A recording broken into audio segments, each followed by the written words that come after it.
Good afternoon and welcome. I'm Barbara Stevenson, President of the American Foreign Service Association, and I want to thank all of you for joining us today. The day the Senate designated as Foreign Service Day to pay tribute to colleagues who did not make it home from serving our country abroad. This year's event is especially meaningful for me personally, as this is my last memorial ceremony as AFSA President. In my very first column as AFSA President, I wrote of the extraordinary demands that are made of the extraordinary people who answer the call to serve. As part of our pledge to worldwide availability, we in the Foreign Service willingly agree to take on a career that requires us to serve in remote corners of the globe, often in unsafe and unhealthy conditions of genuine hardship, where good schools for our kids and good jobs for our spouses are scarce. Nowhere do I feel the weight and gravity of that commitment to deploy worldwide more profoundly than right here in front of these memorial plaques. Standing here, joining you in remembering our fallen colleagues has been one of the great honors of this role.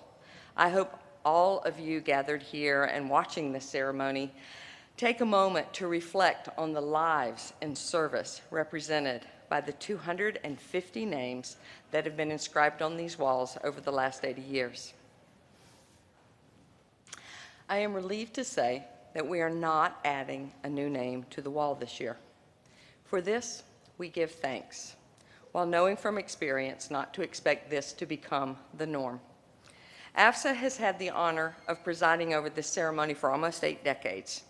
We intend to continue to do so in the years to come as we carry on our mission to deploy abroad to protect and serve America's people, interests, and values.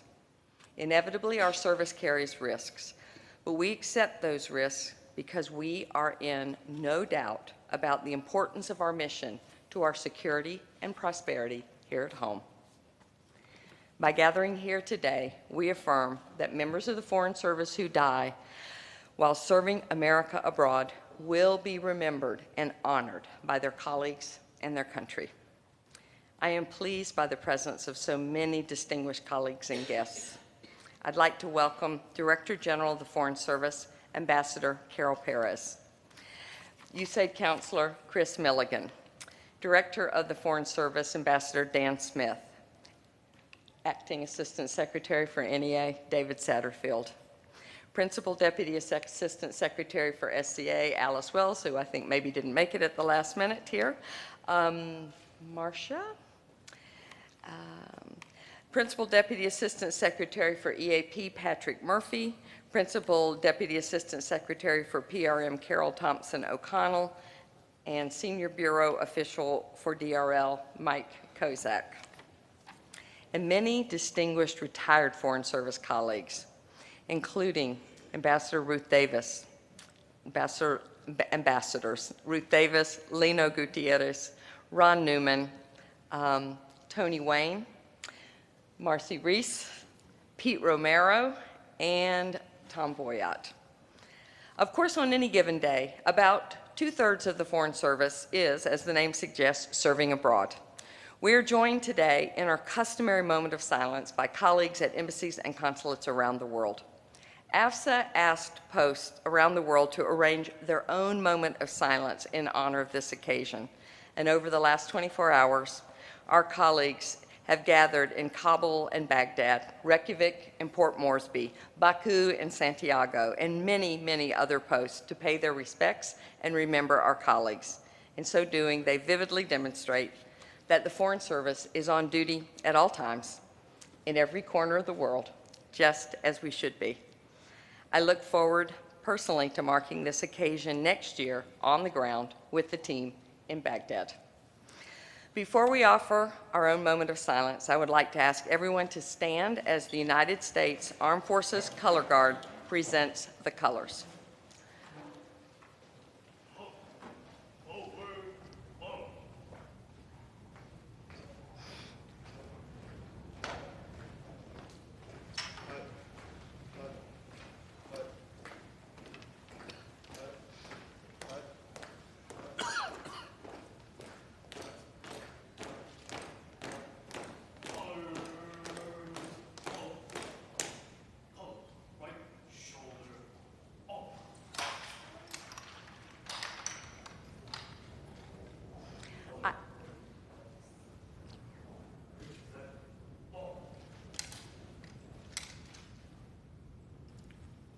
I ask that you remain standing for a moment of silence in honor of our fallen colleagues and then for the national anthem.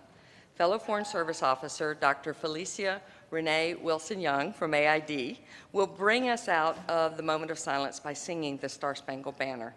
I'd like to ask that we all join Dr. Wilson-Young in singing the final passage printed on the back of your programs beginning, "Oh, say does that Star-Spangled Banner yet wave."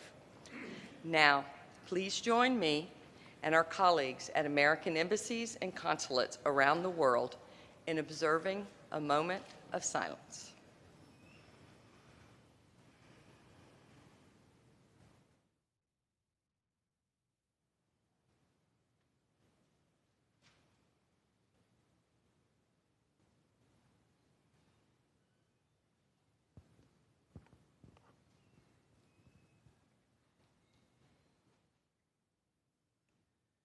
Oh, say, can you see by the dawn's early light what so proudly we hailed at the twilight's last gleaming, whose broad stripes and bright stars through the perilous fight o'er the ramparts we watched were so gallantly streaming. And the rockets' red glare, the bombs bursting in air, gave proof through the night that our flag was still there. Oh, say does that star-spangled banner yet wave o'er the land of the free and the home of the brave?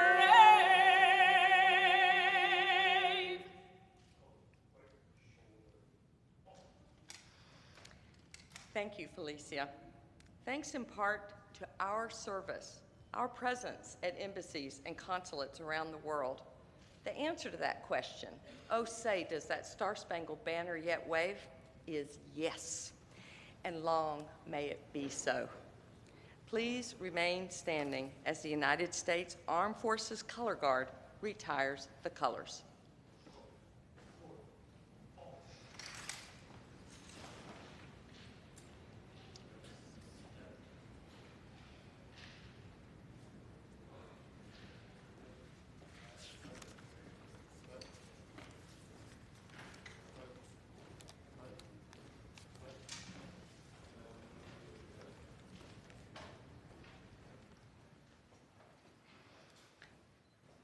Please be seated.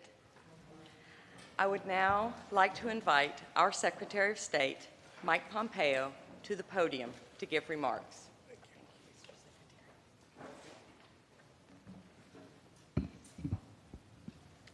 Thank you, and good afternoon. Thank you, Ambassador Stevenson, and thank you for hosting this important service that I'm grateful to be a part of, and it's wonderful to see so many leaders here from throughout the department and other parts of the federal government as well.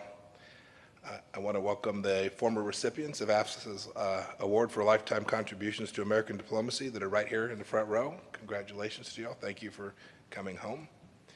I appreciate everyone for joining us today as we pay tribute to our colleagues, our friends, our family members who have died in service to the United States of America. I've now been Secretary for 1 year and about 6 days.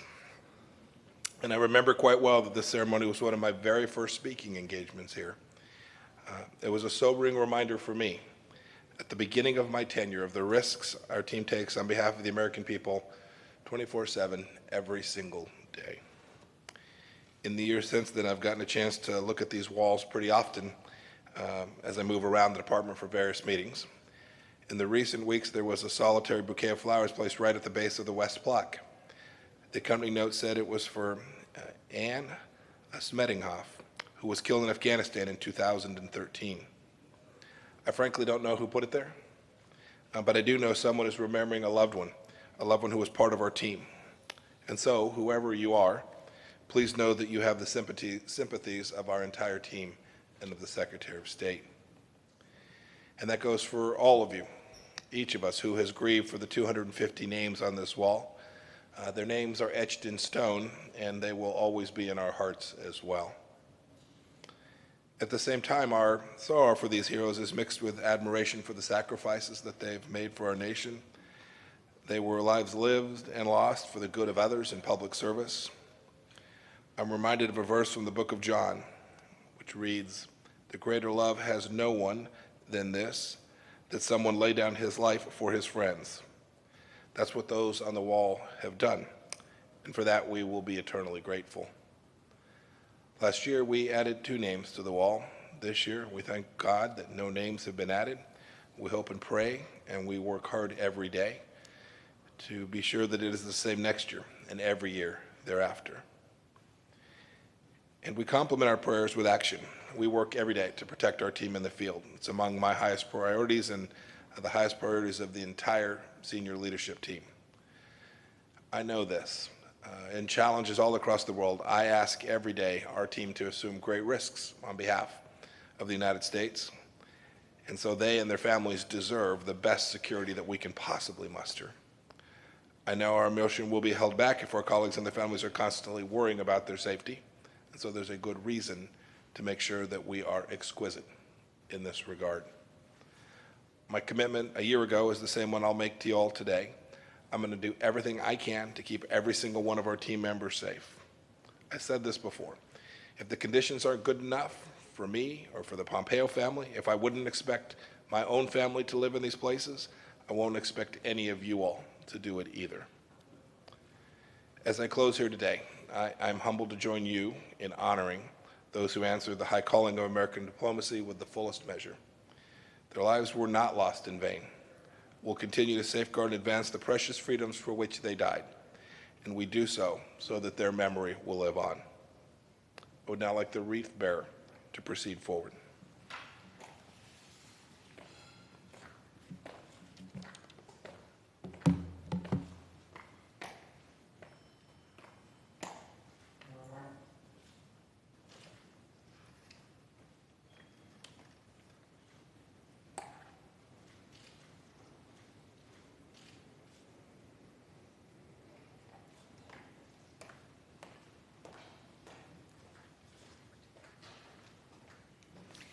Thank you, Mr. Secretary, for showing your support for us, for the Foreign Service, by being here today. And thank you all for being here today and for honoring our colleagues in the Foreign Service community.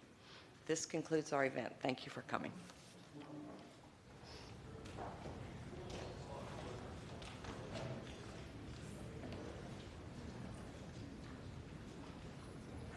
Do you want the secretary? You want this? Okay.